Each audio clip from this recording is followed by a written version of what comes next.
So this is one of my recent posts, and you could go to tools, you could tune the image, details. Yo, what is up everyone? Coming at you with another video. In this video I want to talk to you all about some of the things that I did wrong whenever I first started posting my calligraphy work to Instagram. And I'm going to give you some tips as well. So the first thing I did incorrectly was lighting. So as you see, there's good lighting here on my desk. And you know, if I was to take a picture with my phone, it would actually be able to, you could actually see it without me having to edit it very heavily. And that's another thing I did incorrectly.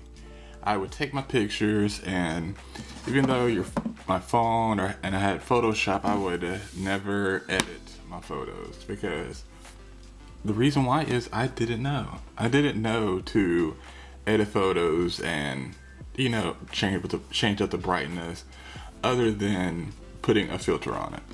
So you want to make sure that you have good lighting. Good natural lighting is always good. And you want to pay attention from where the lighting is coming from. As you see, I will take my picture from this angle. If you follow me on Instagram, you most likely have seen this angle, and I just open up my blinds so the light can come through, and the light will be coming this way. And now let me show you the app that I use to edit my photos for Instagram. Alright, the app that I use is called Snapseed.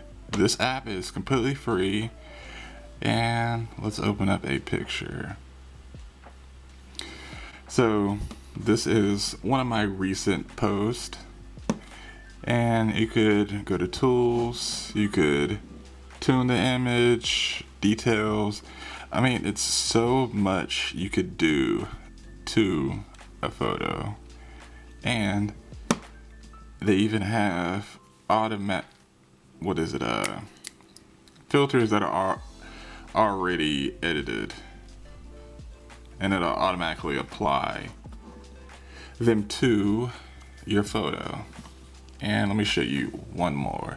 This is, wait for it to focus so you can actually see it, is Visco or VSCO. I rarely ever use this one. And in the camera settings as well, let's see, let's take a picture really quick. It goes to the photo, and you could edit it into your gallery too. You know, really it's just all personal preference, you getting comfortable with how you would like your photos to look. So Snapseed, I definitely recommend it. This app is completely free. Thank you so much for watching. I'll catch you in the next one, and have a wonderful day. Thank you for your time. I hope you enjoyed watching this video, and don't forget to subscribe, and also don't forget there's more info in the description box below.